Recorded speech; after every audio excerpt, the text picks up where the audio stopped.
സുഹൃത്തുക്കളെ, ഇന്ന് നാം ചർച്ച ചെയ്യുന്നത് തീവ്ര വോട്ടർ പട്ടിക പരിഷ്കരണവും ജനാധിപത്യത്തിന് നേരെയുള്ള ഭീഷണിയെ സംബന്ധിച്ചാണ്. നമ്മുടെ ജനാധിപത്യത്തെ നേരിട്ട് ബാധിക്കുന്ന ഒരു അതീവ ഗൗരവമായ വിഷയത്തെക്കുറിച്ചാണ്. അതായത് കേന്ദ്ര തെരഞ്ഞെടുപ്പ് കമ്മീഷൻ നടപ്പിലാക്കുന്ന സ്പെഷ്യൽ ഇൻറ്റൻസീവ് റിവിഷൻ SIR എന്ന തീവ്ര വോട്ടർ പട്ടിക പരിഷ്കരണം. എന്താണ് SIR? എന്തുകൊണ്ട് ഇത്ര ആശങ്ക? ബീഹാറിലെ നിയമസഭാ തെരഞ്ഞെടുപ്പിന് മാസങ്ങൾ മാത്രം ബാക്കി നിൽക്കുകയാണ് തെരഞ്ഞെടുപ്പ് കമ്മീഷൻ വോട്ടർ പട്ടികയുടെ തീവ്ര പരിഷ്കരണം ആരംഭിച്ചത്. വർഷങ്ങളായി നടന്നിട്ടില്ലാത്ത വോട്ടർ പട്ടിക ശുദ്ധീകരണമാണ് ലക്ഷ്യം എന്നായിരുന്നു കമ്മീഷൻ്റെ വിശദീകരണം.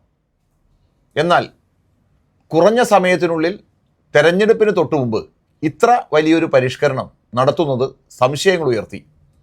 തുടക്കത്തിൽ തന്നെ വലിയ വിമർശനങ്ങൾ ഉയർന്നു. അത് BJP സർക്കാരിൻ്റെ രാഷ്ട്രീയ താൽപ്പര്യങ്ങൾ നടപ്പിലാക്കാനുള്ള ആയുധമാണോ എന്ന ചോദ്യം ശക്തമായി ഉയർന്നു. ബീഹാർ ഒരു പരീക്ഷണശാല. 2024 ലോക്സഭാ തെരഞ്ഞെടുപ്പിൽ ബീഹാറിൽ 7,89,00,000 വോട്ടർമാരുണ്ടായിരുന്നു. SIR ആരംഭിച്ചതിന് ശേഷം ആദ്യം 65 ലക്ഷം വരെ പട്ടികയിൽ നിന്ന് ഒഴിവാക്കി. വോട്ടർമാരുടെ എണ്ണം 7,24,00,000 കുറഞ്ഞു. പരാതികൾ നൽകിയതോടെ വീണ്ടും പട്ടിക പുതുക്കി. എങ്കിലും 47 ലക്ഷം പേർ അവസാന പട്ടികയിൽ നിന്ന് പുറത്തായി. അതായത് 1/2 കോടിയിലധികം ആളുകൾ വോട്ടവകാശത്തിൽ നിന്ന് പുറത്തായി. ആരാണ് കൂടുതലായി പുറത്തായത്? ഇത് വളരെ ഗൗരവമുള്ള കാര്യമാണ്. പുറത്താക്കപ്പെട്ടവരിൽ മുസ്ലിം വിഭാഗവും സ്ത്രീകളും കൂടുതലായിരുന്നു. കരട് പട്ടികയിൽ നിന്ന് ഒഴിവാക്കപ്പെട്ടവരിൽ ഏകദേശം 25% മുസ്ലിങ്ങൾ. അന്തിമ പട്ടികയിൽ നിന്ന് നീക്കപ്പെട്ടവരിൽ 33% മുസ്ലിങ്ങൾ. ഇത് യാദർച്ഛികമാണോ? അല്ല എന്നാണ് യാഥാർത്ഥ്യം പറയുന്നത്. ഫലം എന്തായിരുന്നു? ബീഹാർ നിയമസഭാ തെരഞ്ഞെടുപ്പിൽ 243 സീറ്റിൽ 200-ലധികം സീറ്റുകൾ NDA നേടി. BJP ഏറ്റവും വലിയ ഒറ്റക്കക്ഷിയായി.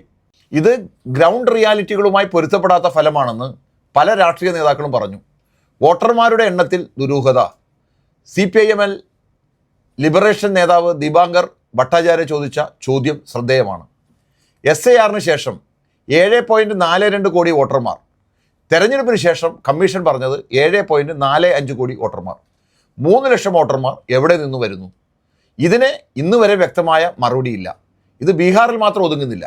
ബീഹാറിലെ പരീക്ഷണം വിജയിച്ചോടെ ഇത് രാജ്യത്തെ മറ്റ് സംസ്ഥാനങ്ങളിലേക്കും വ്യാപിപ്പിക്കുകയാണ് കേന്ദ്ര സർക്കാർ.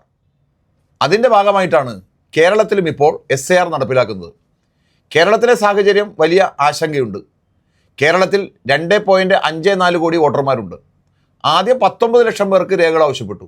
ഇപ്പോൾ അത് 37 ലക്ഷമായി. അതിൽ 13.5 ലക്ഷം പേർക്ക് നോട്ടീസ് കിട്ടിയിട്ടുള്ളൂ. ഫെബ്രുവരി 14 രേഖകൾ സമർപ്പിക്കാനുള്ള അവസാന തീയതി. ഫെബ്രുവരി 21 അന്തിമ വോട്ടർ പട്ടിക പ്രസിദ്ധീകരിക്കണം. ഇതിനിടയിൽ ലക്ഷക്കണക്കിന് ആളുകൾ പട്ടികയിൽ നിന്ന് പുറത്താവാനുള്ള ഭീഷണി നിലനിൽക്കുന്നു.